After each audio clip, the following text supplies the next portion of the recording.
Hey guys, welcome everybody. Welcome to Thursday Night Live. Okay, guys, you know the drill here. We need you to immediately start hitting the like button and share the live on both YouTube and TikTok and get us up on those FYP pages. We've got a great show tonight. A lot of you have been asking for this. You saw my video that I did earlier today. We're going to talk about how to fight back against the Republicans when they try to override the will of the American people. We've had something that just recently happened in Missouri that fits right into that wheelhouse. And I got to be honest with you, we're bringing on one of the key fighters in that fight tonight, and you guys are going to learn a lot. And but the first thing we need to do is what we always do. We need to get up there and start liking the live on both platforms so that we can get people in here. I've told you guys before, when you do that right at the beginning, we have anywhere from 15,000 to 35,000 people that come through on the live. And this is definitely a message that needs to be shared. So I'm going to ask you guys, no matter how tired your fingers get tonight, keep hitting that like button, keep sharing, and let's keep those viewers in here because what we're about to talk about tonight is a tactic that the Republicans are using all over the country. And we've got to have people like our guest tonight and the organization that he represents fighting back along with us here on the Back 40. Couple of reminders, one personal. For those of you that weren't on the live the other night, no, I am not trying out for a part as a homeless person in a movie. The next 3 weeks, I'm going to be getting precancerous sunspots removed. So you're probably going to be watching me grow the ugliest beard that's ever been grown. I apologize in advance. Nothing I can do about it. They freeze these things and burn them. And the first rule they gave me is, Will, you can't shave for 3 weeks. So it's going to be an interesting journey. Right now, I had a wild party last night and I didn't shave today stage, which will probably immediately transition into you're not allowed within 100 yards of a playground stage. And then we'll just see where it goes from there. So that's what's going on with the beard, guys. I'm under no illusions that I'm Brad Pitt or something like that. The other thing I wanted to tell you is get your back 40 notebooks and pens out tonight. Okay. I'm really serious about this because you're going to want to take notes because you're going to want to implement. I know we've got people that belong to other organizations around the country that watch, and you're going to want to take notes tonight because you're going to want to learn what you can do to push back in your own individual state. So, without further ado, let me introduce my guest. Now, full disclosure, I've been working with Richard Von Glahn and Missouri Jobs with Justice for several years now, and I help them with one very small but critical part of what they do, and that's get the message out. So, you guys know we've talked about this before. The tech company that I own, Highlander Political Strategies, we specialize in sending out the message.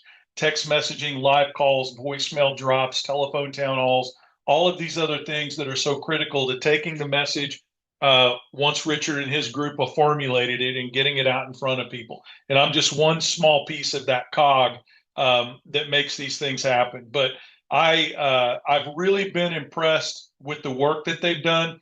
So much, guys, that I actually bought a coffee cup off their website. That's how much I'm impressed with the work that they've done.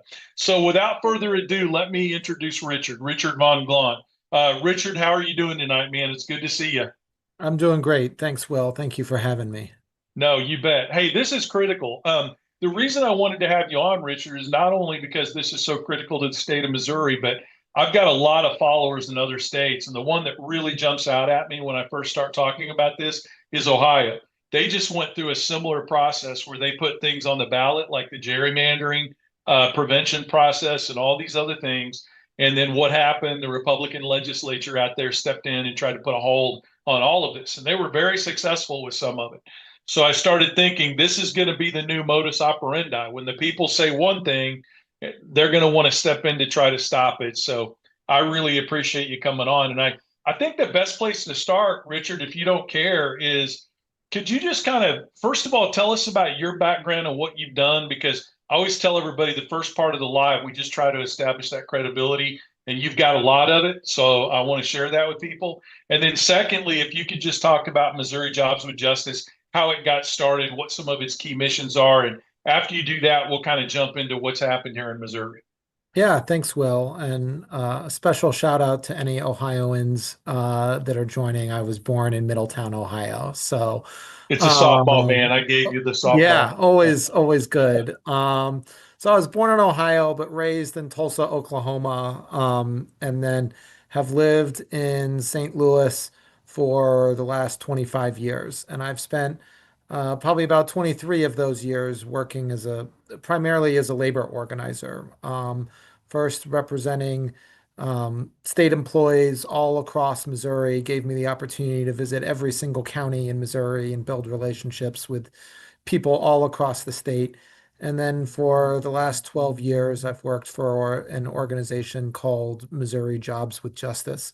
And in part, I came to Jobs with Justice because I really saw a lot of the structural problems that Missouri has, unlimited campaign finance reform, gerrymandered political districts, lack of access to health care, inadequate wages to support a family.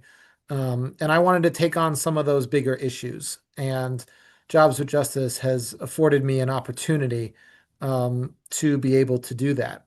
And the way that Jobs with Justice is able to do that is the structure of the organization. We are a coalition of over 100 organizations in Missouri coming from the labor sector, but also faith groups, churches, community organizations. I originally got involved as a student activist, as well as individual activists. We have members, I think, in every single county in the state.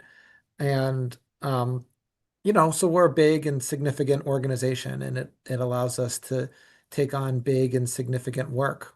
I first got involved, as I said, as a student when I was a student at Washington University, which is a good school, but a very wealthy school. And That's an understatement, man. For yeah, everybody that doesn't know, it's one of the best schools in the state here.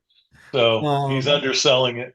yeah. Well, and what I don't want to undersell is, it has a multi-billion-dollar It's endowment. true. And It's true. as a Yeah. student there, I learned that a lot of the workers that cultivated, the nice green spaces and the clean classrooms Yeah. that supported my academic development, were paid poverty wages, and many didn't have health insurance. And that was my first step into labor organizing and working with Jobs with Justice is helping organize a living wage campaign at that university. And I was amazed. The group of, a kind of small number of students, really took on one of the largest employers in the St. Louis region. And we won over $2 million in increased wages for those workers. That's And great. having befriended them and known them, I mean, I knew what an impact it had on their lives and their families' lives and the opportunities it would afford them. And so, I got hooked. I said, "Hey, this is a country that we do a great job at creating wealth. We don't do the greatest job at distributing wealth. And a lot of times, those that create the most wealth and value don't receive their fair share. And so, I've had a career of the last 20 years trying to equalize that a little bit and Yeah. make sure that families can believe and participate in the American dream. That if you work hard, you're going to get better than poverty. And I just think Richard, that's a simple I've always thing. wanted to ask you this question over a beer, and we just haven't had the chance to do this yet. So I hope you don't mind me throwing you a little bit of a curveball, although I know it's going to be an easy pitch for you to hit. Before we get into the Missouri stuff, I've always wanted to ask you this transition. You hear these conversations all the time from people that say, okay, back in the 50s during the golden age of the middle class, or however they want to word it, you had elevator operators in New York City that were able to support their family off of that job working full time. And, insert your career choice here, right? Yeah. Elevator operator, milk delivery person, whatever it might be. People were able to support their families, buy a house, have a car, send their kids to college off of jobs that we wouldn't consider to quote unquote be glamorous. A lot of, blue collar jobs, et cetera. Where, in your opinion, did we start to make this transition to the point where we are now, where so many people don't understand the link between, good wages and a thriving middle class? and this idea that I hate to simplify it by just calling it trickle down, but this idea that we need to build tax code and labor code around the wealthy based on this concept that, if they have more money in their pockets, we're all going to benefit from that. Historically, can you speak to like when this transition occurred and why, or if that's a 25-day class, I get it, but I'm just wondering. Yeah, I mean, I think I really think about this as this country is engaged in a process of really trying to silence worker voices, particularly by busting unions, Yeah. avenues of worker engagement for over 50 years now, and I think that has really enabled what I would say capital to dominate, to dominate the discussion. There was a period in this country where I would say that, the perspectives of capital and the perspectives of labor, and the perspectives of government were somewhat balanced, Hmm. and they all have their own perspective. And, you know, I certainly believe in a system where people can have their perspective, but then you work it out and negotiate and you get to something Right. that everyone gets to a point that moves together. Well, now the scales have just gotten completely tilted in one direction. So at one point where you would see, wealthy executives and things maybe earn 50 times the average wage of their workers, now you see them earn 400 times that Right. wage. Right. And that's gross, just grotesque, and I think is really unbalanced for society as a whole. I often break this down. I think about an easy example is I'm a member of the Missouri Botanical Garden. It's a beautiful Hmm. garden in St. Louis if you ever get there. And why am I a member? Why do I give $100 a year to this place that's special for me? Because I actually think what stabilizes something is when you have 100 people giving $100, not one person who gives $100,000. When you have individuals that control that sort of wealth, you see them flex their power in ways that Hmm. can be really destabilizing. And I think Elon Musk is the Oh caricature yeah. example of how that's gotten um so out of balance. And it's why you Hmm. see, I think, our society so polarized and communities not being able to work together. We all do better when we actually all do better. And we can have a Amen. community. Amen. What if you could identify a few of the messages that you guys are delivering at Missouri Jobs and Justice? What are some of the messages that you're delivering that have been successful in getting people to change their mindset from this trickle down mentality to we need to defend the middle class and a strong middle class with better wages, et cetera? What things are really hitting home that you guys are putting out there? Yeah, I think the number one thing is that people are what really drive the economy. When we are invested in, when we are successful, we reach our full potential, and that allows us to fully participate in the economy. When a low-wage worker, for example, gets a raise, guess what they do? They spend Yeah. that at that local coffee shop, at that local diner, at the local mechanic, getting a car repaired that has been maybe overdue for some maintenance for a long period of time. Hmm. They don't take that money and stick it in an offshore bank account to accrue interest or invest it in some crypto scheme. What we really see is with that message, that's actually a message that most small businesses also agree with, Hmm. that they know that what they need are customers that can afford their product and participate in the economy. So this idea that businesses are what drive the economy isn't really true. It is people that drive the economy. And when people are centered, that's actually also good for business. It's not that Hmm. business doesn't have a role. Businesses obviously employ people. We want to have businesses around, but the best way to do that is to really have an economy that's focused on the well-being of people. So I think that's the number one thing in combating that.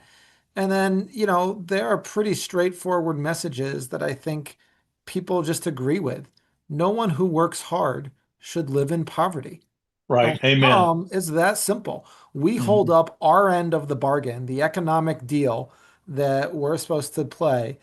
Um, if you work hard, if you go to school, if you put in a solid 8 hours every day, should you be one of the half of Americans who can't afford a $500 emergency if it comes up in your life? Right. No, Right. you shouldn't. Um, People understand that. Yeah.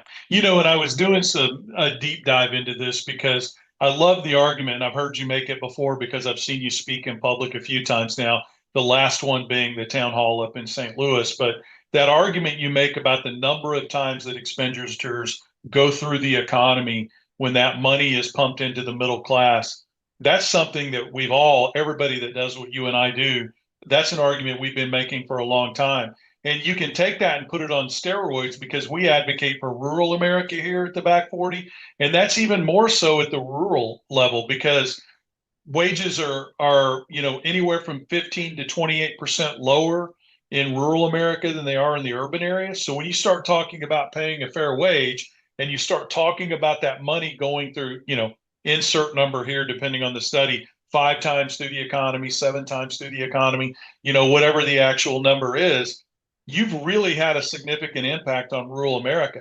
Not only for the small businesses out there that are going to get supported by those expenditures on the part of this new middle class in rural America, but because it's going to allow people to buy homes and expand the homes that they've got and start new businesses. That creates an entirely new tax base to fund rural hospitals and rural schools that are really, struggling right now. And I don't know where we got away from making that argument. I don't think we ever completely got away from it. I just think at one point we were all voices in the wilderness, maybe.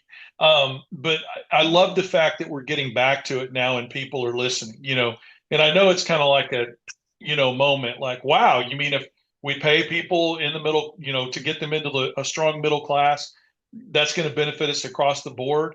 But I think that's critical to the work you guys are doing. And that's why I'm a supporter of Missouri Jobs with Justice, even outside of the work that we do together. All right, let's Yeah. jump into it. Let's talk about Missouri because I think this is a key critical example of what's happening across the country. So I'm going to give everybody just like a really high level overview, and then I'm going to ask you to get into the weeds. We had this initiative process in the state of Missouri because let's face it, especially in some rural counties, we're an 80% red, state. Even in the counties that are a little bit closer than that, it's 65, right? So we realized that if we were going to rely 100% on changing the nomenclature of the House and the Senate in the state of Missouri to get better policy passed, it was going to be a 15-year struggle, a 20-year struggle, a 30-year struggle. So we turned to the initiative process, and we've had a lot of success there. I mean, you can name off, all the different initiatives that we put on the ballot. We've been able to convince Missourians to come along with us on a lot of these issues that you just talked about, Richard. Um, could you just kind of walk us through these successful initiatives that we had that relate to what you've just been talking about? And then, if you would, let's just, as John Wayne would say, let's get to the rat killing. Let's talk about what the Republicans have done to try to stop that, the shenanigans, the games, all the other things that have happened at our state capitol here. Can you lay all that out for us and take as much time as you need to do it? Yeah, so Missouri has had the initiative process for over 100 years. There's not a person alive in Missouri who hasn't had the right to the initiative process, a form of direct democracy, their entire lives, their entire Yeah. voting lives. It's just part of the toolkit of our democracy. Um, and there have been times that it hasn't been utilized a lot because the legislature has actually been meeting the needs of the community, of the people of the state. But it's an important part of the toolkit because sometimes the legislature stops meeting the needs of the Mm-hmm. community, or they prioritize the need of a corporate donor or somebody else over Amen. what the needs of their community really are. And so, it's been important that Missourians have the ability to directly petition one another and say, "Hey, I have this idea for how our state could work better," and do that. It's not. I don't think it's in conflict with the representative democracy that we have, but it's a check on that, and it's part of what keeps that balanced. And in the last 20 years or so, our legislature has not been doing a good job of representing the needs Hmm. of Missourians. It is why the minimum wage has been on the ballot 3 times, and every time passed at an over 16-point margin. It is why Medicaid expansion, after a decade of asking our legislature to do it and watching our rural hospitals suffer and close Hmm. from that not happening, why Missourians finally took that issue to the ballot and got it passed. We used it to repeal a law that the legislature passed, a right to work law that would Hmm. silence worker voices and make it harder for them to form unions and bargain for their health and their safety and a fair day's pay. Um, we've used it to try to combat gerrymandering and the Yeah. influence of unlimited money into our political system. Um, and then most recently, we used it to repeal the nation's strictest and most complete ban on abortion and restore rights to our bodily autonomy and make sure families can do what's best for them and consult with doctors and not politicians over their future.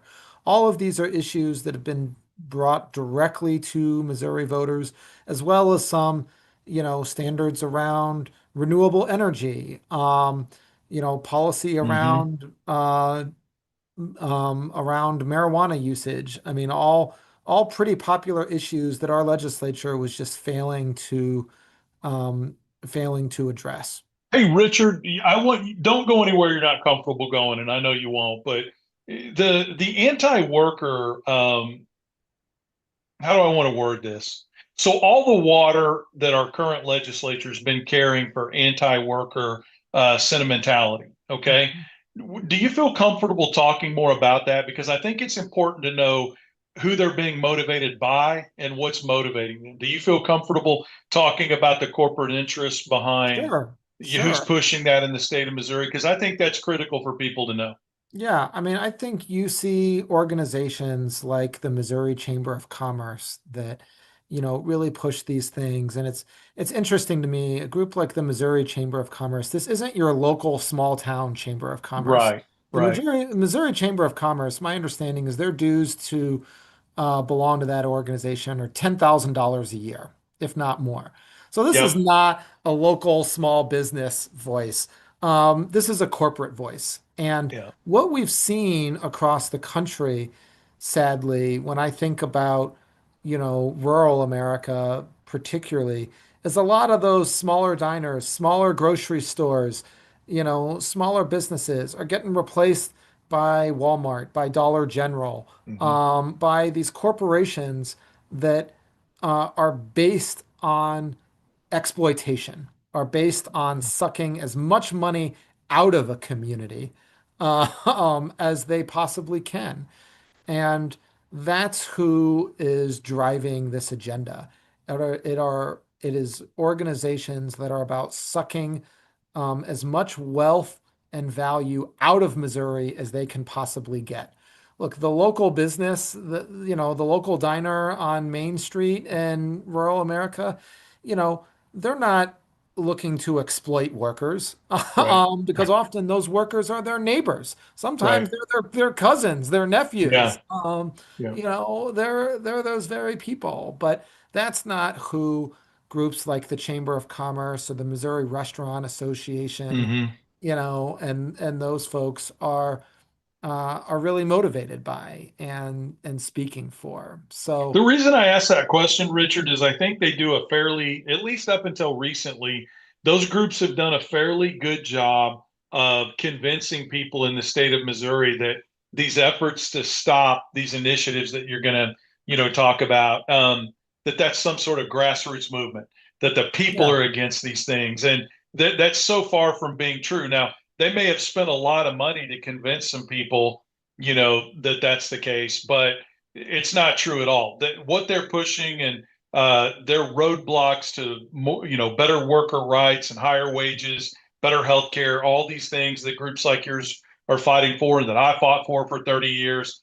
I think it's critical to note that these are really just corporate backpacks and entities that are pushing this stuff on the people of Missouri. And it's not some sort of, grassroots public effort where we've got half of Missourians or 45% of Missourians that are going to stand up for corporate rights or something like that, which is the argument they tend to make, And I want to say, I mean, their ideological underpinnings, they always say like what they focus on is they think businesses should be able to decide whatever they want, Yeah. whatever they want. There can be no regulation of business. Well, that's the same arguments, Yeah. that were used by coal miners who exploited children, you know, Yeah. by, the factory owners that trapped women into a factory in the Triangle Shirtwaist Factory, that killed hundreds of people. It's frankly And the and the same. businesses that enforce Jim Crow, there's even a racial Correct. component to It's this. it's Yeah. it's the same businesses. It Yeah. goes it goes all the way back to I mean the underpinnings of Yeah. slavery Yeah. in this country. And that's their ideological legacy Yeah. and the part that they represent. The important part of that you sort of hinted to is there are actually hundreds of businesses. This last campaign that we did around the minimum wage and paid sick time, over 500 businesses endorsed it, publicly said, we want this because businesses recognize, especially I talk to a lot of small business owners, and they say, I want to do the right thing by my employees. I maybe even want to do better than what I'm doing right Hmm. now, but I'm held back from that because I am competing with these bottom feeders that, their purpose is to exploit, is to That's extract right. wealth. That's right. And I would argue 90% of businesses don't have that as their goal, but they are held hostage by the 10% of businesses that only want to do that and that That's are right. represented by the groups like the Missouri Chamber Yeah. and others. I talk about that here, Richard. I haven't hidden my own personal story. I grew a company into a $3 million company doing business with a small regional company out of the New York area, and they had a nationwide interface. They got bought out by a multi-billion-dollar government contractor. I don't want to name the name because I don't want to get sued, but I'm still cleaning up the mess from this because I had an orientation goal. I had a pathway for increased wages. I took my people, I increased their wages by 33% over the first 2 years, and I had a pathway to get them to a certain point. And this company fought me every step of the way in terms of, how can we chase this down to the bottom dollar rather than investment in people to the point where I finally just decided I can't do business with a multi-billion-dollar government contractor. So I closed it down. And there are versions of that, what you just talked about, happening constantly every single day, 24 hours a day across the country. Yeah. So, and to your point, there are a lot of business people out there that want to do the right thing and they're just held hostage to this system. So, all right, let's get into it. So, we've got these initiatives in the state of Missouri. You pointed out what some of those are. Feel free to reiterate what the different initiatives are as you go along. We pass these things, everybody's excited. We celebrated on election night. But I can remember you saying, and I think it was an email communication that you guys sent out from Missouri Jobs with Justice after the election. You were like, "Hey, celebrate the win, but this fight isn't over. We know what's coming," and you weren't wrong. You're Yeah. absolutely right. So tell everybody about what the Republican legislature did to push back against the will of the people after we won these victories this past November.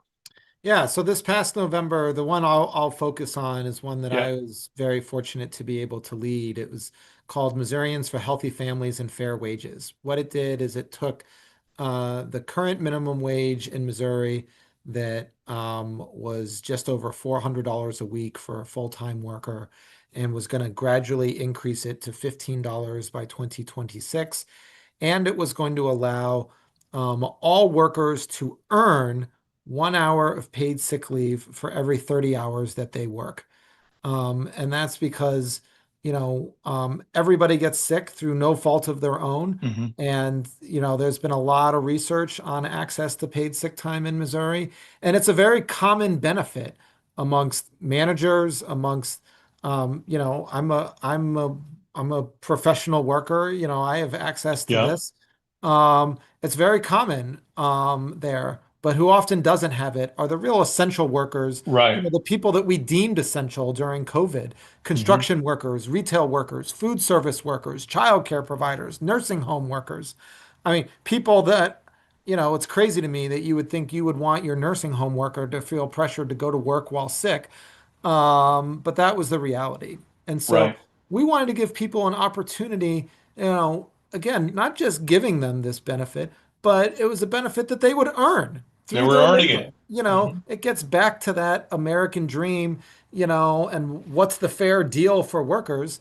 We were willing to say, okay, we will pull ourselves a little bit by our bootstraps, but we're going to make sure we've got some actual boots with some straps on them, Hmm.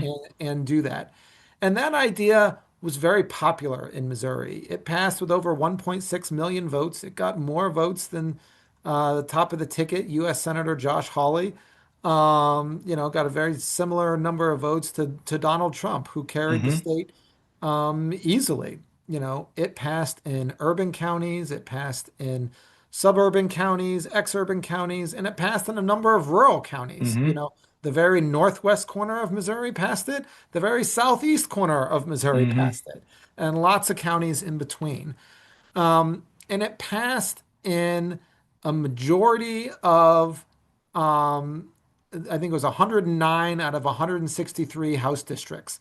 That meant 54 districts represented by Democrats and 55 districts represented by Republicans. That's right. It passed in Senate districts represented by Democrats and 10 Senate districts represented by Republicans. It doesn't get any more bipartisan than that in It terms doesn't of a get any voter more perspective. bipartisan than Yeah. that. I mean, Yeah. it just sort of was what it was. And you'd think, okay, 58%, you'd feel pretty good. We even had an opponent of ours in the business industry say, well, 58%, no politician in their right mind would, consider overturning that entire thing. Yeah. Well, welcome to Yet Missouri. you know, lo and behold, we saw groups like the Missouri Chamber. I mean, first they brought a case, against the law at the Supreme Hmm. Court, after getting demolished, in public opinion. I mean, they don't even really try to fight this in public opinion because Hmm. they know it's a popular issue. They try Right. to go and, I think it's really disappointing that an organization would actually ask the judiciary, ask the judges to overturn the will of Missouri voters. And it's ironic to me because these are often the people who, complain about quote unquote activist judges. Yeah. And here they are asking the judges to be Yeah. activists and overturn what people say.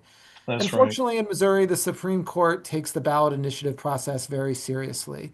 And so they unanimously sided with the people of the state and protected the law.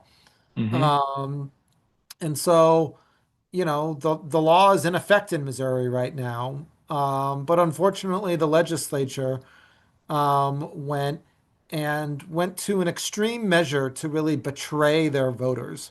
And what they did is they used the process called the previous question, sort of ending a Democratic filibuster about this. Um, but I mean, what they really did is they took extreme action to force a change in this law, and not just a change in this law, but a complete repeal um, Yeah. of Yeah. this law. And it was driven, I think, primarily by the president and the Senate, a senator named Cindy O'Laughlin, who, represents part of rural Missouri in The North. bane of my existence. I've done more work for people running against Cindy than you can imagine. And And just, and yeah. I mean, Cindy's community is one that I spent a lot of time organizing Hmm. in, and I've talked to a lot of people on both sides of the political aisle up there, and she does not represent, the views of No. her constituents. And unfortunately, her and some of her colleagues in the Senate even said to us when we were meeting with them, like, what makes you think I care what my constituents voted for? See, Or and what you're they not the want. only one to say that, Richard. And to me, that's the part of this that like I wasn't privy to because obviously I'm doing most of the work I'm doing is on the front end and not negotiating directly, with Yeah. elected politicians. But I think there were two things that really, and I know people are going to just think I'm a Pollyanna for being shocked by this, but I think the two things that really shocked me were number one, well, there were three. Number one is the Democrats had a limited tool usage, a limited toolbox to fight this. And the toolbox that they were using is something that they were legally entitled to use. And, the filibuster's been there almost as long, or probably has been there as long as the initiative process. And for them to, it's almost like the scene out of Harry Potter when they go to the elves and they're like, go down into the dungeon and, find the rule that we can use, to stop this process. Number one, they did that. Number two, and maybe you can speak to this to the perspective that you feel comfortable speaking about it. The arguments that they were making on the floor of the Senate, they were putting out this false narrative that like, well, we're not opposed to this for all businesses. We're just opposed to this for some businesses. So they built this like aura of reasonability, like, okay, we're Yeah. willing to talk about this and negotiate it, but then in the end they just banned the whole thing, you know. Yeah. And then when I heard those comments from other people, including you when you made that comment at the town hall up there, that they just basically said, what makes you think I care about what my constituents believe? To me, it was just like the trifecta of stupidity, you know? Yeah, I mean, I think about quotes. I saw something from the Speaker of the House, a guy named John Patterson, who's Yeah. a doctor, to be clear. He's a Yeah. doctor. Yeah. And he said, Oh, John. Yeah. and he said, you know, first, we should respect the will of voters. He said that after the election. And he didn't think there was any appetite for repeal of Yeah. this law. And he said, I don't want anyone to come to work while they're sick. I don't want that to be the outcome of it. Yeah. And yet he orchestrated the passage of a law and voted for a law that will force people to choose Hmm. between their paycheck and their health. And when someone is thinking, well, if I don't go to work today, I can't afford my rent at the end of the month or the prescriptions I need to keep my Right. kids healthy, guess what they're going to decide? They're going to Hmm. go to work sick.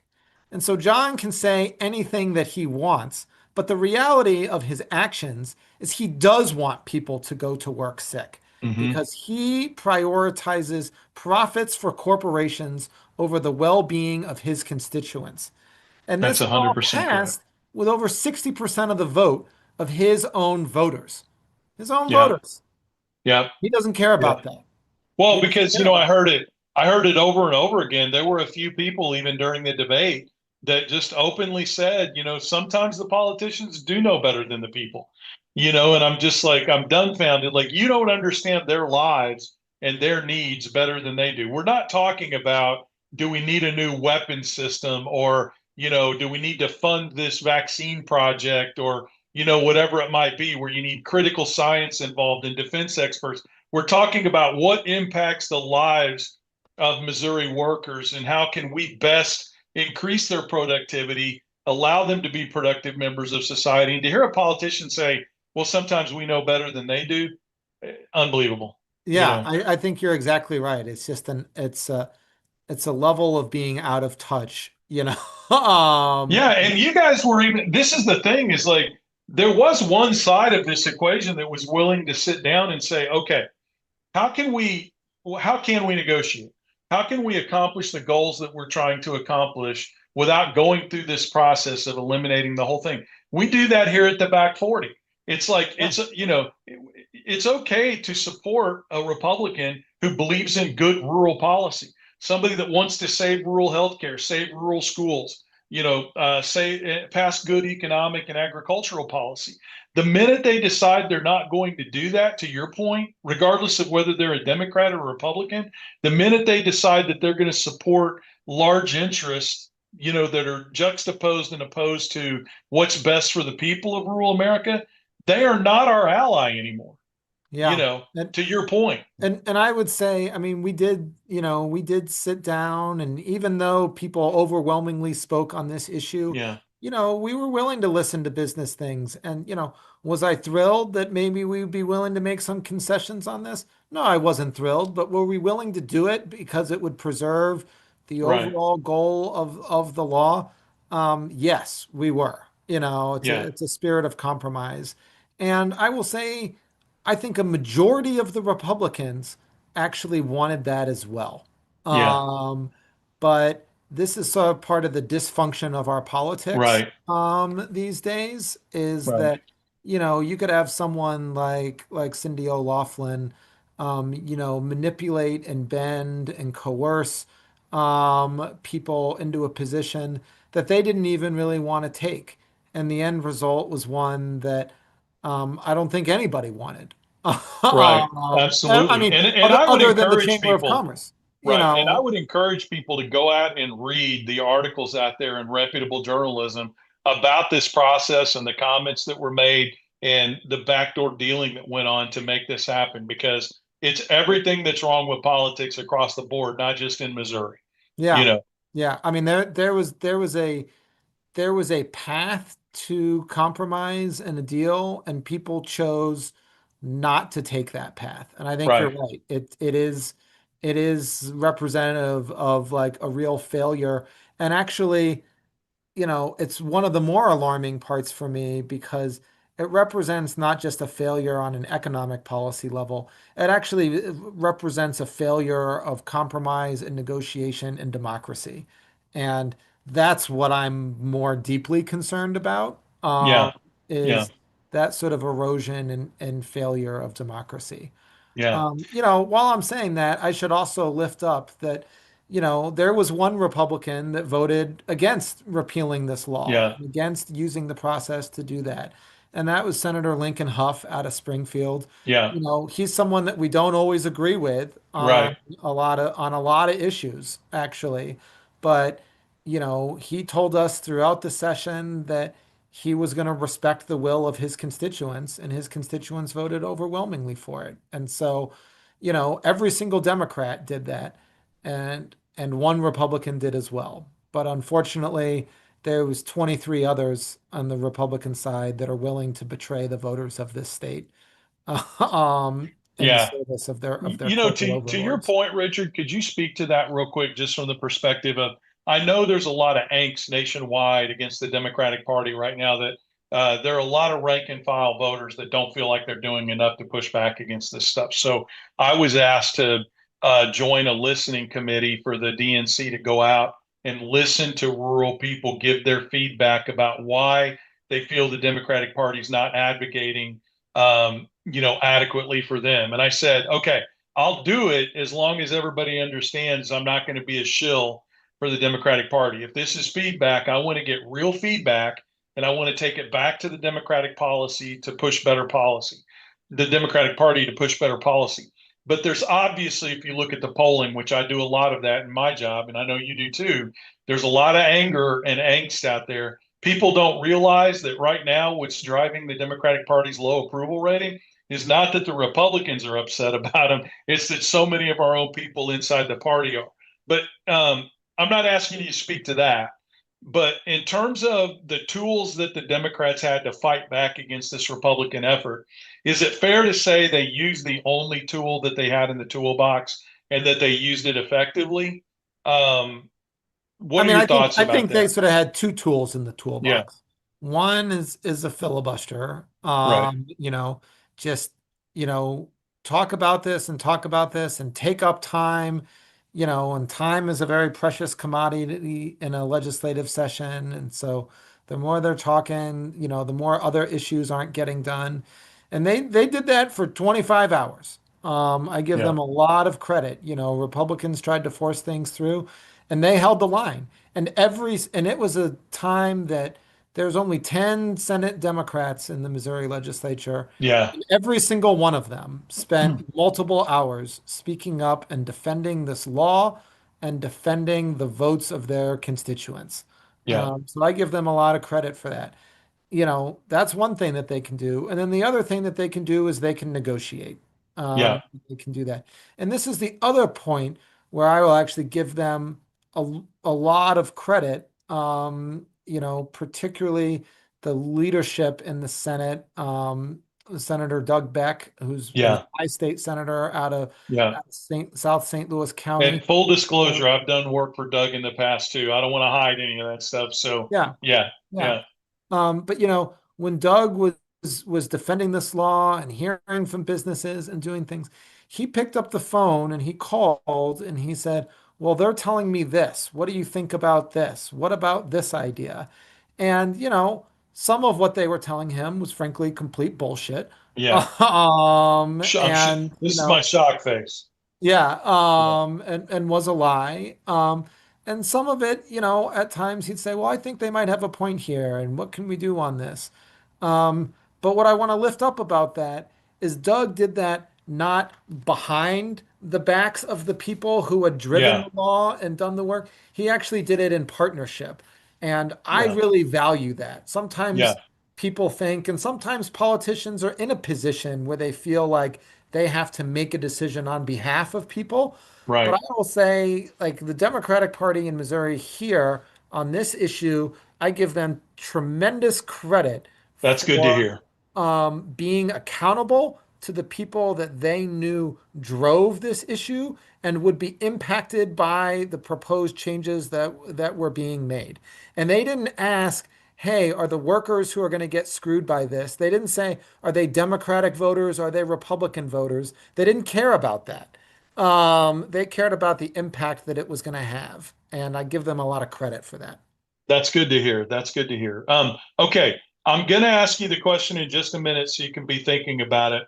What's the net result of the mechanism they push for, and what are we forward, and what are we looking at in terms of the future fight? But before I do that, let me give you a second to talk about Missouri Jobs with Justice. Tell us about the organization, and I'm sure there are a lot of people listening tonight that are like, "Wow, they're doing the Lord's work. How can I support them? How can I help them out?"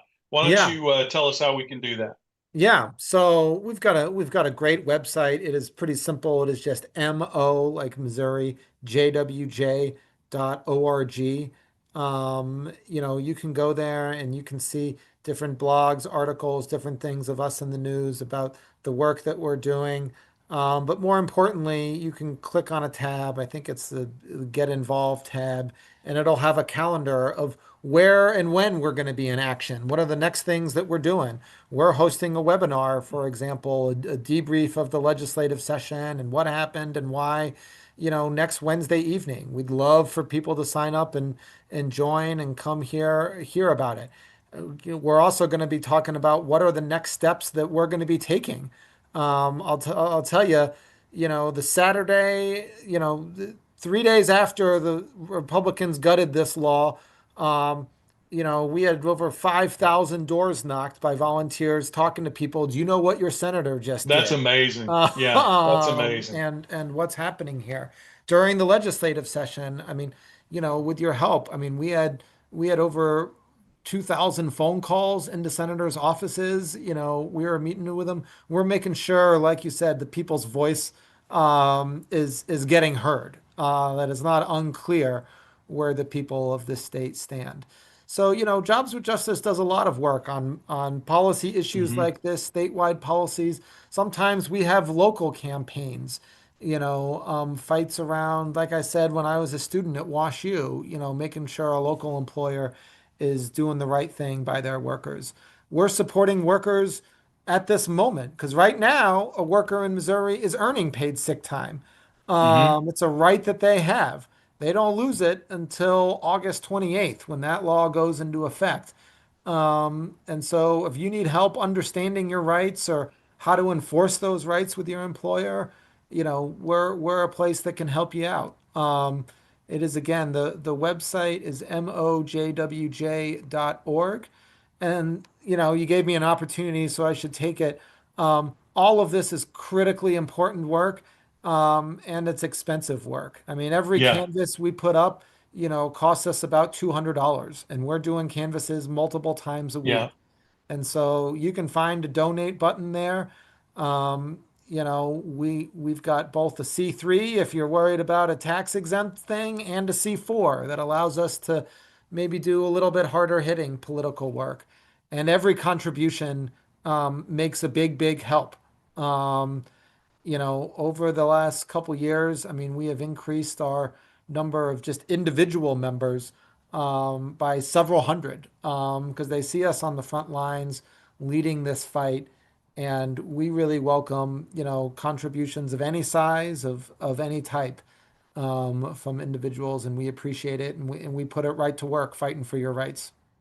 Yeah, absolutely. And you guys do great work. I can't tell you guys, I've been working with majority. Let's see, what was I calling it before, Richard? I'm You trying to always called it remember. Missouri Jobs for Justice, which, Well, you know what? By God, that's true too. yeah, That's true that is too. true as well. Yeah. That is So, true as but well. I've been working with you guys for years, and one of the reasons, without going into detail, I'll tell you guys, I do put my money where my mouth is there too. I try to help as well because these guys are really doing critical work here in the state of Missouri, and it's even more critical given the fact that we don't have a majority of politicians in this state that believe in the things that they're fighting for. So, if you guys can make those grassroots donations, if we got a CEO in here that wants to pull a mea culpa, write a check for $1 million, I'm sure they'll take that too. So, yeah, We'll take it all. And that's and right. like you That's right. said, if you're in a state that you're thinking, hey, the politics in my state are really pretty good. I mean, sadly, Missouri is often the origin of a lot of bad ideas as well. Yeah. No And shit. so That's the understatement of the century, isn't it? you Yeah. know, Yeah. so we appreciate it if you're Yeah. from one of our neighboring states or anything that maybe you've got a little bit more security in your economy or your Yeah. democracy's in better shape. We could still use your help here in Missouri. Yeah. Absolutely. 100%. Okay. So let's get down into the kind of the final part of this conversation. Tell everybody because when you go out and you read the articles like in the Missouri Times or the St. Louis Post-Dispatch, sometimes it can be a little bit convoluted as to what did the Republicans actually do. So where Yeah. do we stand right now? What did they actually do? Where does their process go from here? And then how are you guys going to be fighting it with your allies? Yeah, so they passed a law in Missouri. For those in Missouri, it is House Bill 567. They used a maneuver called the previous question, which is ends a filibuster. I want to be clear, the end of the Missouri legislative session was driven by the 19th and 20th use of the previous question in the last 170 years. You Yeah. know, people will say to me is like, oh, well, you should have expected the Republicans to do that. I should not expect Yeah. people to use such extreme measures in order to undermine the votes of their own Right. constituencies. It is a betrayal. It is Yeah. extremism. Yeah. Um, and it is what they did. It is what they did. And so what that means is that what they didn't do is include an emergency clause on the measure. They were not able to get that passed. So what that means is if the governor signs it, and I expect he will, that on August 28th, employers will no longer have to abide by this law. But the important component of that is that beginning on May 1st, employers are required to comply with this law. And so I've been thrilled. Some of the canvassing that we've been doing, for Hmm. example, I stopped in Warren County and I went to get a sandwich from Subway. And I asked the young woman at the counter, I said, "Oh, do you know about this law?" And she said, "Oh, yes. I am now Yeah. getting paid time off, sick leave for the first time in my life. I've never Yeah. had a job that has And offered guess this." what? The Um, restaurant's still there. It wasn't shut down. They didn't lock the doors the next day. yep, yep. The restaurant's Yeah. still there and it's still making plenty of money. Yeah. And that worker is feeling a little bit more respected, a little bit more valued, and a little bit more secure. Um, and so that's going to be the case through August 28th. There's a lot of employers, not all, but there's a lot of employers who've implemented this law and been able to successfully implement this law. And they're going to keep it up until then. On August 28th, they're going to have an option of they can take it away. They don't have to. Employers can do the right thing, Right. even if the law allows them to do the wrong thing. And so, we're helping support workers. Some of the canvassing we're doing is going directly into work sites, talking to workers about their rights and making sure that they have a plan and the support that they need to talk to their employers and get their employers to maintain the law. Great. Good. But we're also going to make absolutely sure that if workers lose a benefit, that they are clear about who took it from Who them took it from and him? why. Right.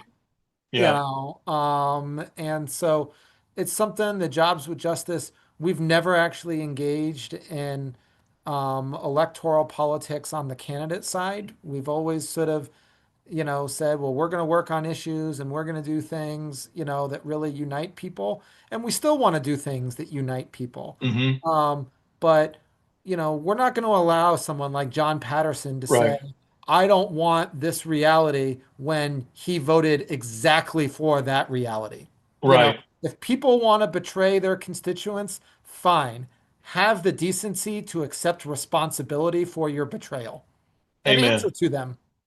Amen. Do I you mean, think that's there's any we hope at we all preach that we could teach? responsibility. Yeah. Let's be Yeah. responsible.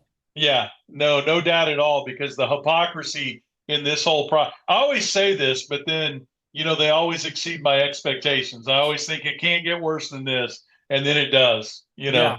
and then it does. Is there any hope at all if you were just telling, the average Missourian out there right now that's listening, what can they do in regard to reaching out to the governor's office?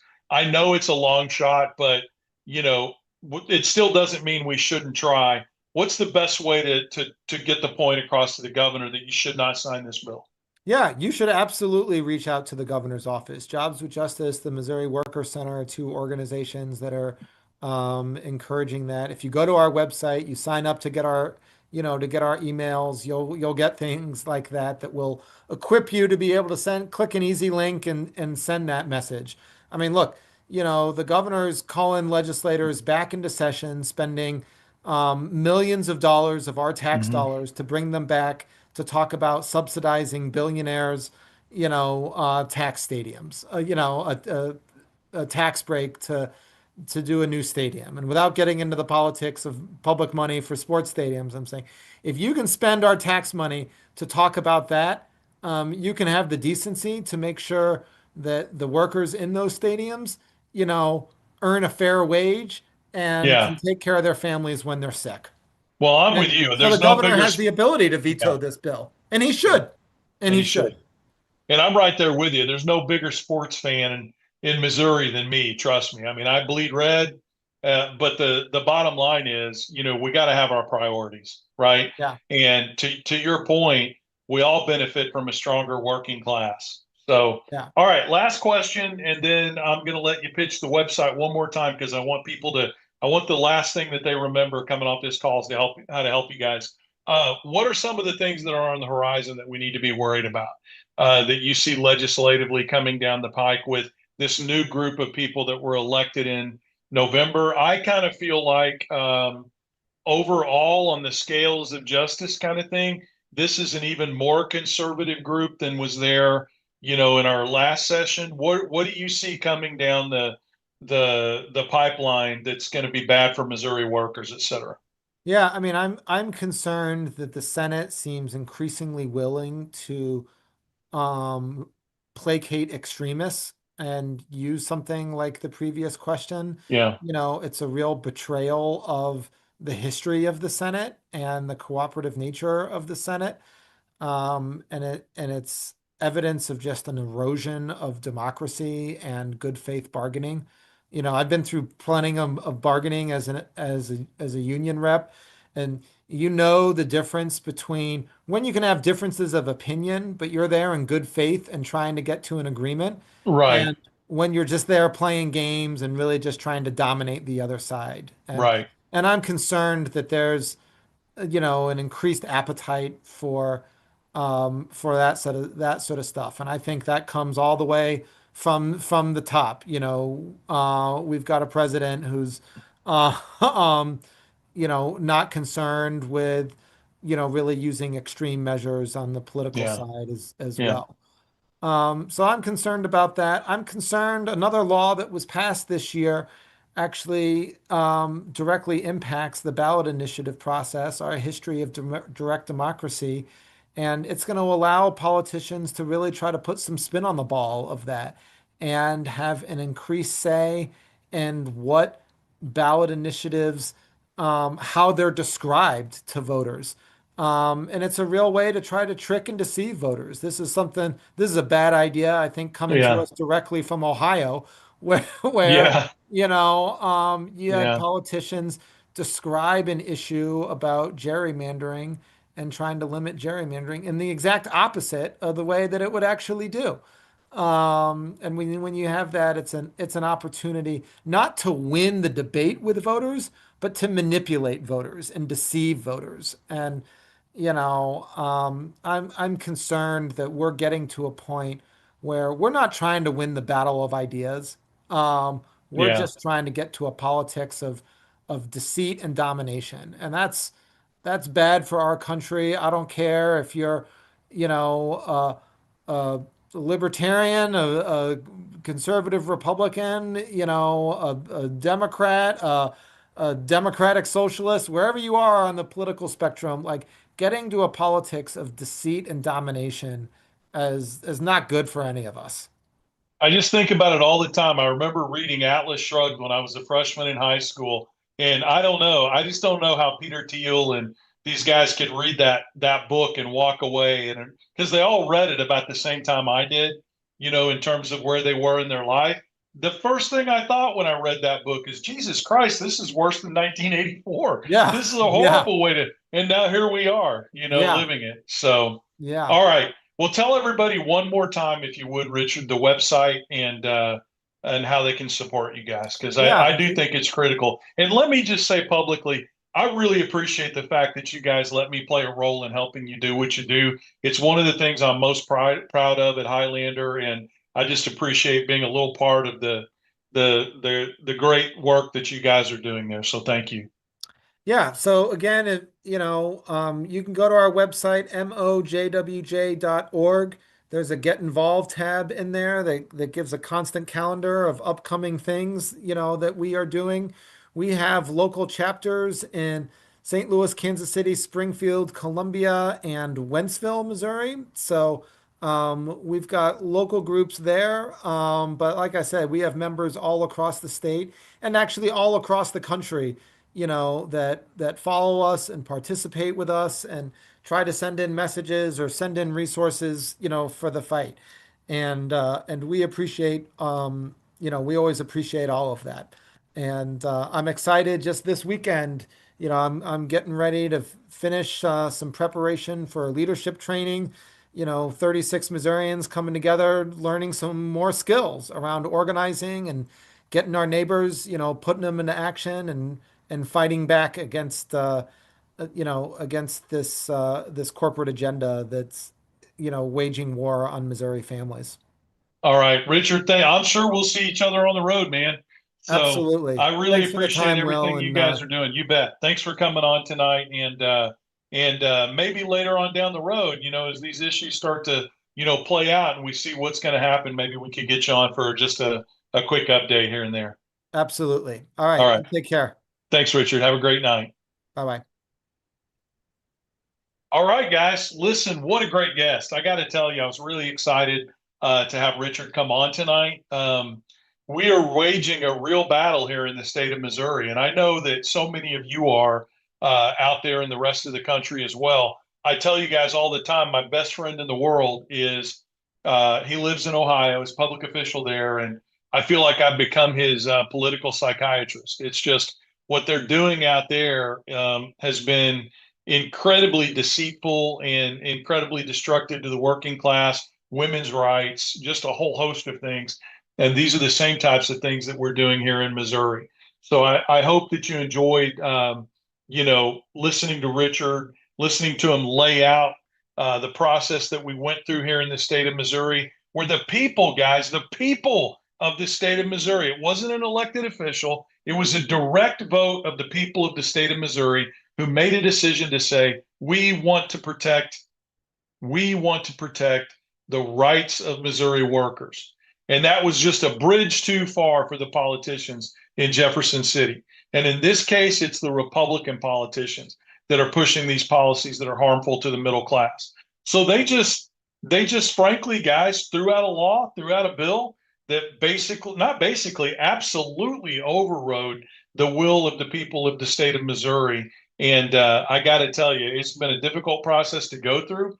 The level of hypocrisy, the lack of caring for Missouri workers, and it's not just this issue. It's women's reproductive rights, workers' rights, all the other things that we fought for here in the state of Missouri in regard to ballot initiatives that they're trying to overcome. All of this critical work, they're just erasing it by writing bills that override the will of the people. Okay, listen, I've got a couple of things I want to talk about here at the end of the live. And if you guys in the booth don't mind popping up so I can see you, I wanted to talk to you guys about three different things. First of all, I wanted to break down for you three critical things that are happening right now out there. And the first one I want to talk about, did a video on this today, is this. Listen, let's just put it in really simple terms. The Trump family has become $3 billion richer in just a little over 100 days at the beginning of this administration. Now, whether you're a Democrat, a Republican, rural or urban, I want you to listen to what I just said. I'm going to say it again, and I want you to listen to what I'm saying. The Trump family has become $3 billion wealthier since they entered the White House this time around. How's this happening? Well, I can tell you it's happening because of a lot of the same reincarnated grifts that they had in place during the first administration, okay? In other words, anytime that the president travels to one of his own clubs, golf clubs, they overcharge the Secret Service for protection. These things are all well documented, guys. You don't have to take my word for it. I tell you not to take my word for it. Go out there and do your own research from legitimate and critical media sources. But the same old grifts, they overcharge for Secret Service protection at their golf clubs. They overcharge at hotels when they put administration officials and Secret Service members up at their hotels. Whenever people come in from around the world to do business with the Trump administration, whether it be companies that are coming in to meet with them, or officials from around the world that are coming to negotiate with the United States, when they can, they put them up in Trump properties and they overcharge for that. So you've got a lot of these basic grifts that come out of just taking advantage of their position in government from a mechanic's perspective. But then there are other ways they do it as well. I'm not telling you, any of you, anything you don't know. This latest grift where they sold the coins and where they've been doing crypto and this kind of thing. Think about what just happened last week, where you could write a check for millions of dollars and you could go to the White House. And the understanding that we're getting from people that are leaking this out from inside the administration is that literally it was like one of these old movies where the king is sitting on his throne and somebody walks in with a chest of myrrh, or maybe it's a bag of silver or whatever it is, and they put it at the feet of the king and they tell him what their wish is. My wish is that you would give me my neighbor's land. Here's a bag of gold. My wish is that you would marry my son to the most beautiful princess in the land. Here's your bag of gold. The exact same thing was happening with this event. We know so far that two individuals who committed fraud were 100% pardoned because they had somebody that went to this meeting and wrote a check for millions of dollars, and they got their family member pardoned. And these were people that committed fraud and harmed regular people like you and me. And when you get an unconditional pardon, don't listen to what the right wing is telling you. They're telling a lie right now, where they're saying, well, when you get a pardon, all it does is take away your prison sentence and it keeps you from having a record. That's bullshit. I don't know any other way to put it. I've shoveled it my whole life. I've smelled it my whole life. I know what it looks like. It's bullshit. You also don't have to pay those fines, etc. All of that goes away. In one case, because his mommy wrote a check to the president. Okay? This is what's happening in our government. I can tell you that there was a time not long ago that would have gotten a president impeached. That would have got a senator kicked out of office. Look at what Bob Menendez did from New Jersey. He basically sold the office of U.S. Senator, and he was convicted and sent to jail and fined, and he should have been. That's the difference between people like me and people that support the president. I have no problem with Bob Menendez paying the price for what he did. It wasn't that long ago that when somebody did something like that, it would have cost them their office, whether they were the president of the United States or an elected official at the local office. But now we've got a Supreme Court that says the president can't break the law if they're carrying out the functions of their office. And the problem is there's a broad definition of what that means. So rather than challenging it in the courts, they just get away with it. And things that we never would have accepted before, we accept now, or we throw up our hands and we say, there's too much going on, I can't deal with it anymore. The other thing they're doing is they're playing the stock market. And all of these things should be investigated, guys. All of these things should be investigated. You've got these conservative supporters of the president who just so happens right before he announces that tariffs are going to go in place, they sell stocks that are going to drop when that tariff gets announced. And then when the markets bottom out, they buy those stocks back up again. He announces he's not going to do the tariffs, and those stocks soar through the stratosphere. Marjorie Taylor Greene has done it. Again, do your research. There are all kinds of politicians and private individuals that are benefiting from this. Now, can I prove that the administration is sharing their policy decisions with people to make them rich? No, I can't prove that. But I'll tell you what, it ought to be investigated. Because if he's not doing that, we've seen some of the most hellacious coincidences that we've ever seen between the personal wealth of an individual family and the politicians and people that support them than we've ever seen since the Gilded Age in this country.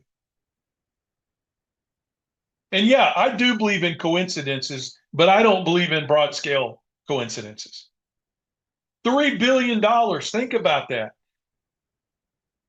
Their properties haven't gone up in value that much.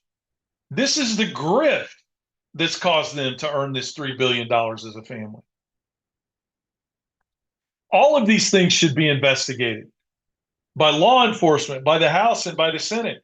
But we've got people, unfortunately, serving in these positions that have sold their soul. They've made a Faustian deal that they're not going to investigate these potential crimes because they don't want to anger the king. And I'm not telling you this from a partisan perspective. By God, I'm an American, and I know that these things are wrong. And I know what the ramifications are for everybody in this country, regardless of their political party. Democrat, Republican, Independent, or I don't give a damn about politics at all. And you ought to be just as angry as I am, even if you're a Republican or an Independent or somebody that doesn't care about politics at all. We're strapping a $4 trillion tax break for the ultra wealthy in this country on the backs of the middle class and the poor. That's wrong. If you believe in a strong middle class, it's wrong. If you claim to be a Christian, it's wrong. If you claim to be a Muslim, it's wrong. If you claim to believe in good government, it's wrong. If you claim to support the idea that all fraud and grift ought to be kicked out of the political and governmental process, it's wrong. It's not automatically okay because your person is doing it. If I can criticize my party when people like Senator Menendez break the law and grift the system, you can criticize the system when your person does it as well. It's not hard to do. As a matter of fact, I would make the argument that it's more of a moral leap into empty space to say you're going to give your guy a pass because they're your guy than it is for you to stand up and say, I agree with this person here, here, and here, but this is wrong, and I'm not afraid to call it out. This grift is wrong. Why is it wrong? It's wrong on face value because it's morally wrong, but what are the policy ramifications of it? In our system of government and in our country, we should be creating, formulating, and passing policy that benefits the American people, saving rural hospitals, less expensive health care, better coverage for people who are ill,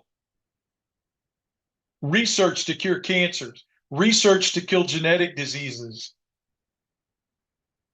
that regular pharmaceutical companies will not do research into because there's no profit in it. Do you realize that the majority of diseases in this country, like Loeys Dietz and others, that kill so many people in this country, that they don't, all the funding for that, the vast majority of the funding for diseases like that come from the federal government, because since it only impacts 10,000 people, 100,000 people, et cetera, it's not profitable for the big corporations to do the investment. These are the things that our dollars should be spent on. Good policy, saving lives, research, good education, rural hospitals, healthcare, all the things that you know about.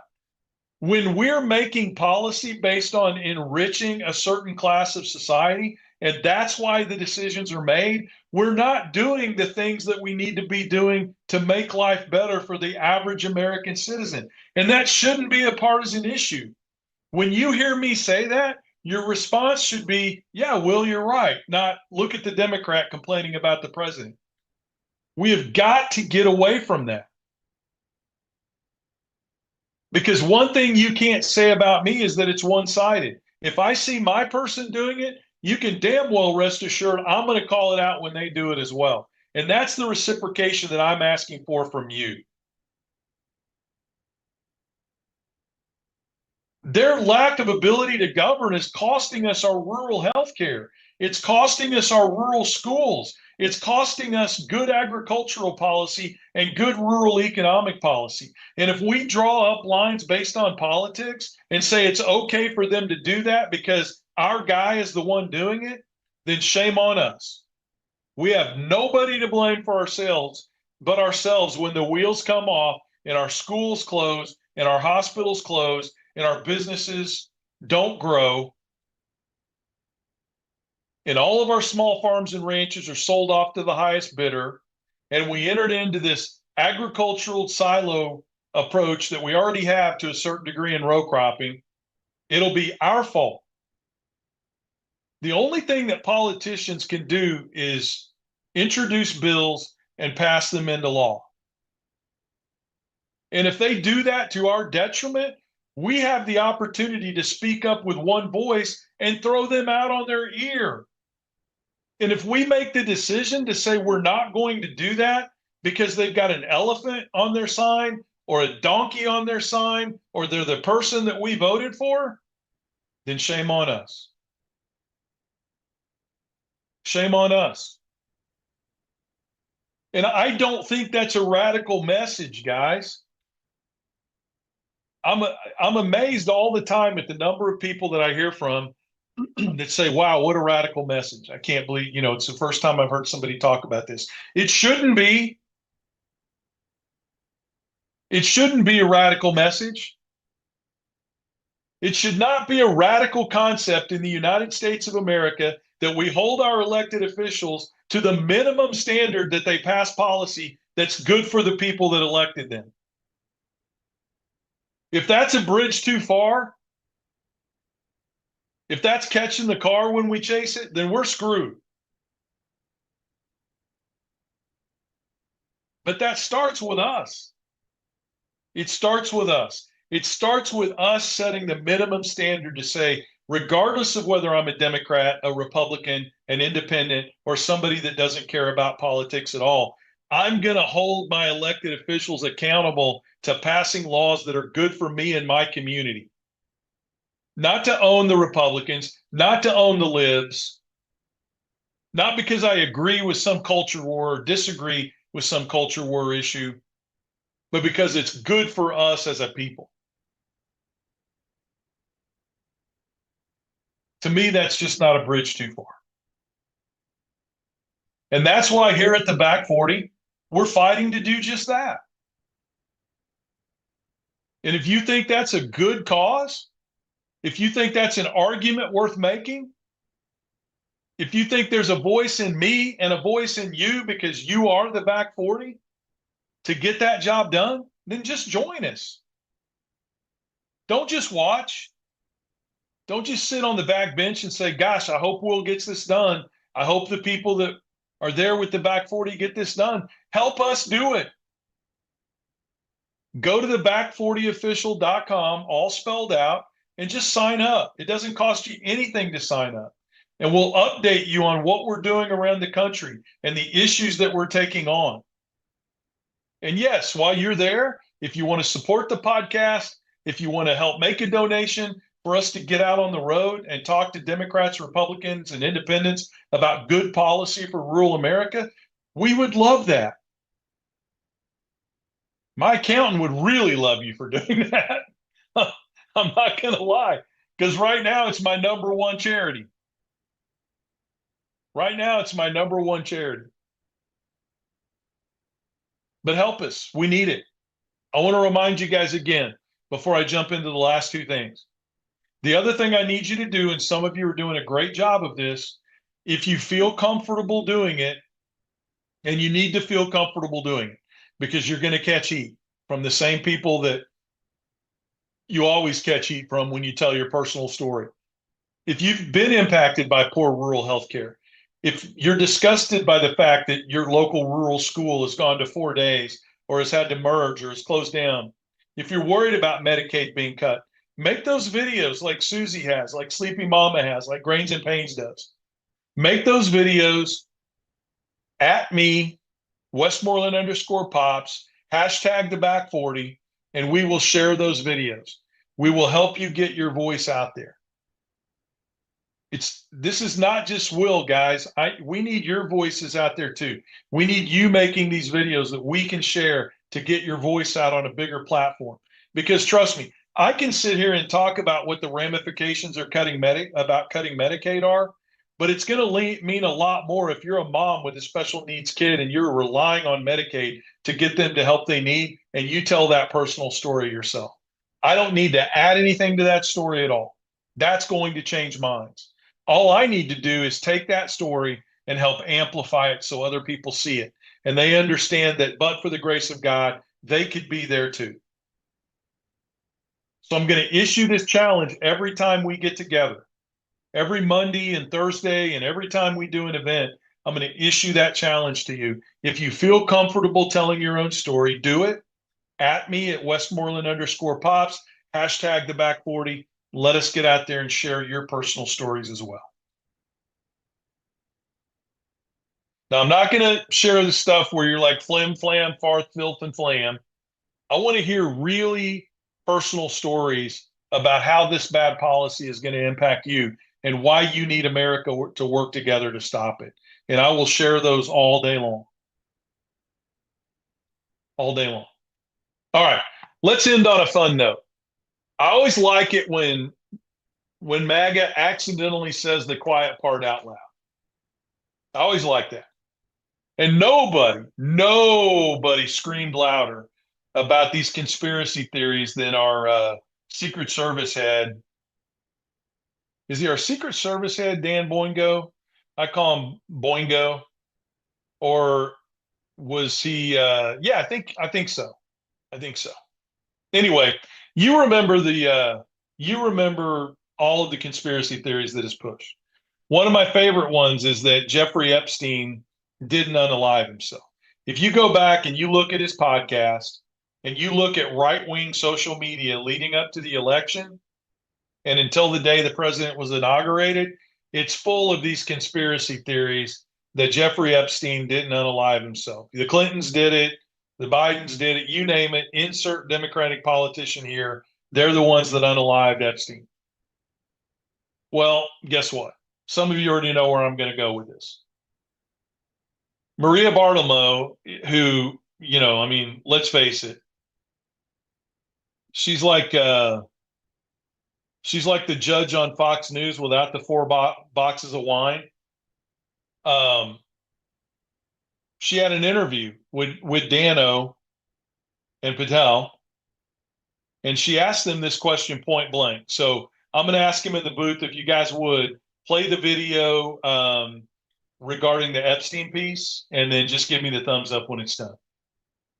You said Jeffrey Epstein committed suicide. People don't believe it. Well, I mean, listen, they have a right to their opinion, but as someone who has worked as a public defender, as a prosecutor, who's been in that prison system, who's been in the Metropolitan Detention Center, who's been in segregated housing, you know a suicide when you see one, and that's what that was. He killed himself. You want me to? I've seen the whole file. He killed himself. Okay. So, what did we learn? After years of pushing the conspiracy theory that Epstein was unalive and that the Democratic Party and Democratic officials from across the board were involved in it, it played all over right-wing media. I mean, from the lowliest podcast with 3 people listening to every right-wing news source out on the internet, up to the biggest podcasters in the world. And you know who I'm talking about. Even the short guy that loves MMA talked about this. What did they admit right there?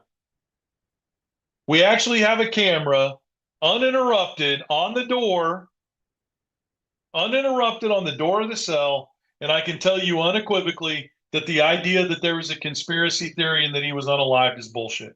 We hate to listen to all the caveats they put in there ahead of time. I know people, I mean, didn't even have the courage to say, yeah, I know I was spreading bullshit like fertilizer, for 4 years.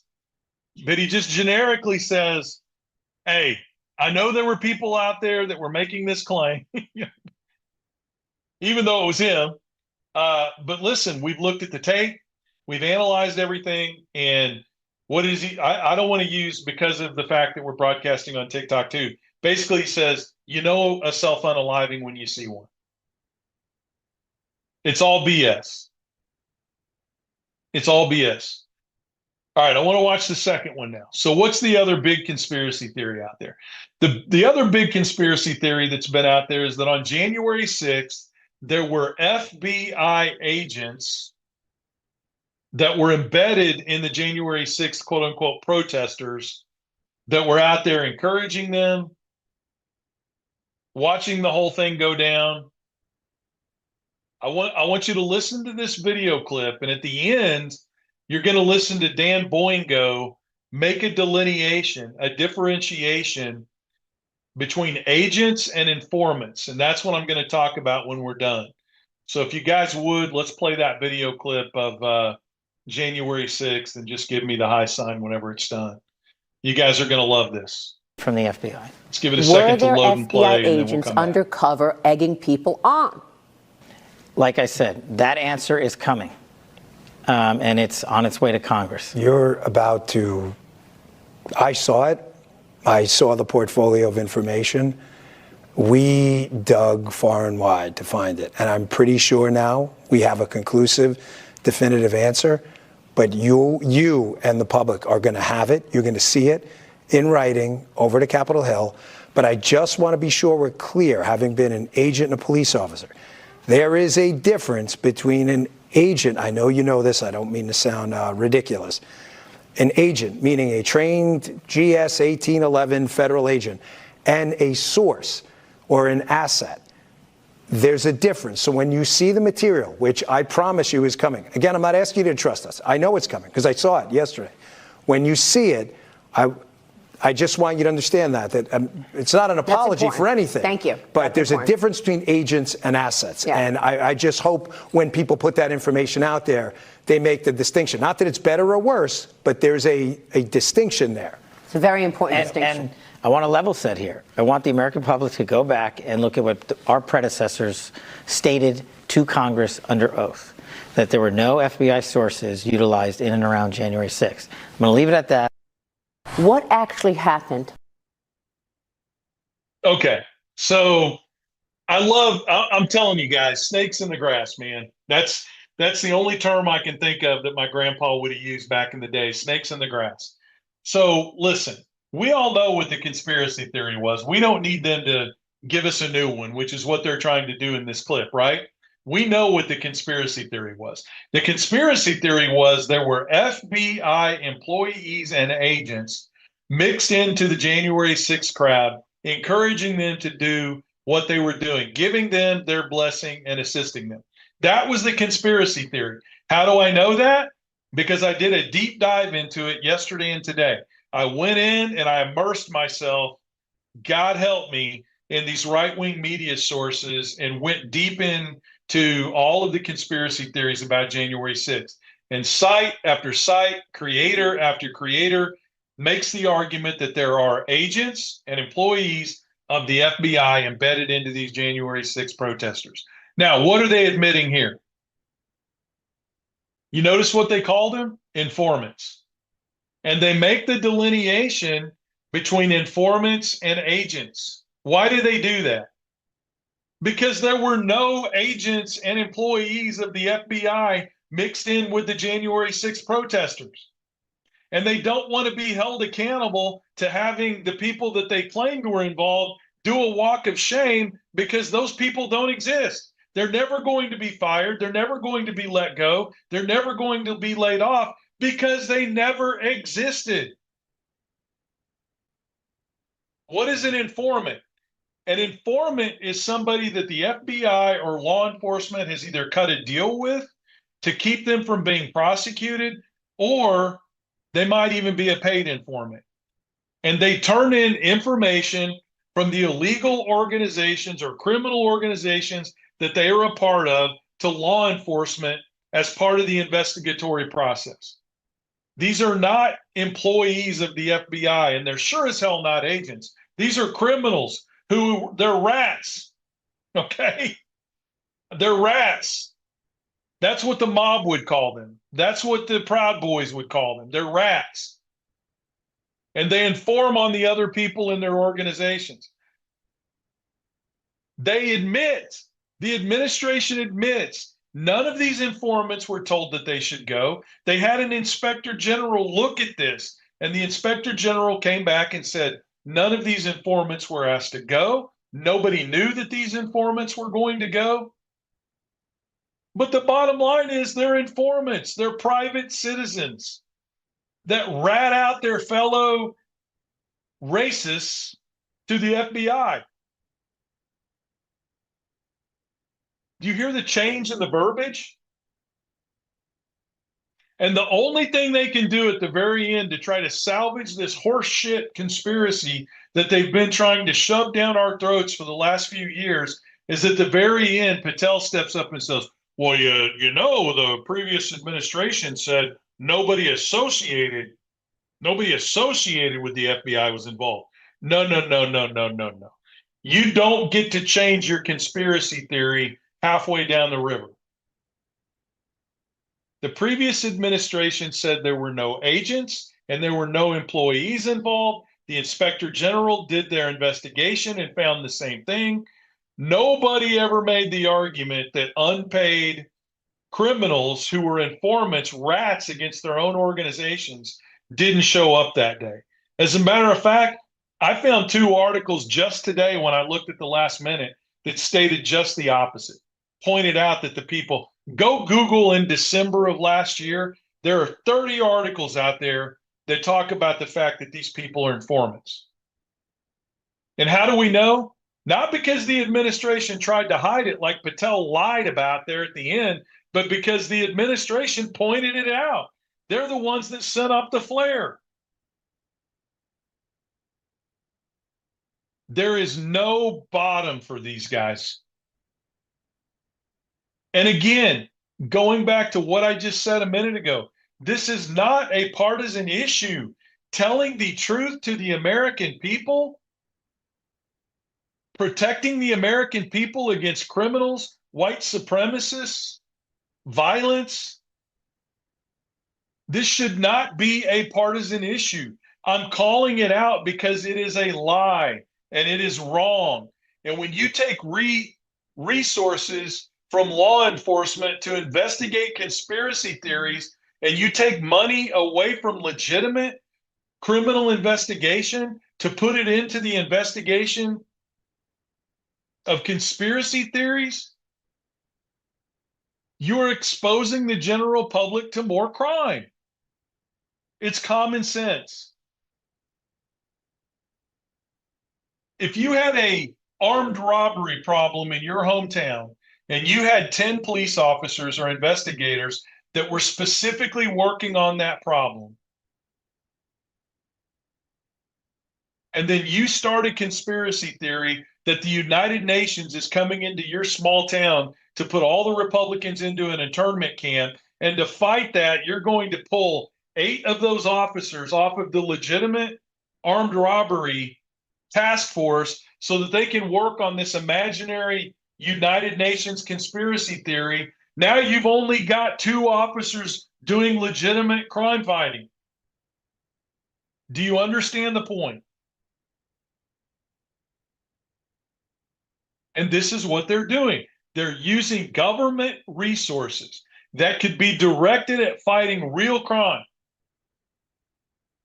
And they're directing it at trying to turn over every rock to find evidence that does not exist. And then in the end, they do what they did this past week. They just come out and admit, well, it's not true.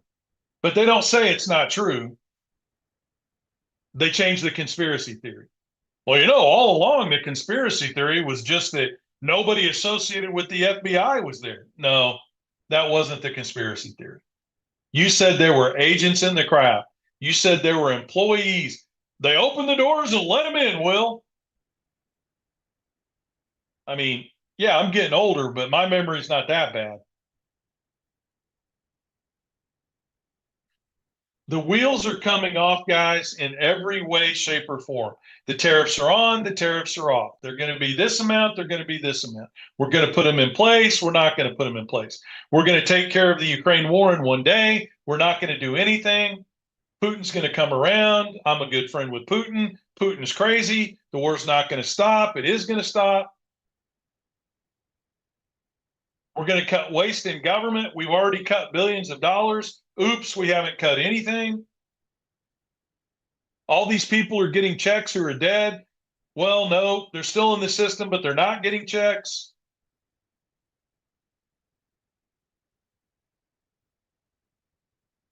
This is the biggest smoke and mirrors since Brett Favre went to play for the Vikings. That's all I'm going to say. The wheels are coming off. The only thing they're doing right is setting a perfect example of how not to govern. You could just simply take the actions of this administration, commit them to paper or video, and for the next 250 years, you could play it to every administration coming into office and say, don't do this, and you'll be great. And again, not a partisan argument.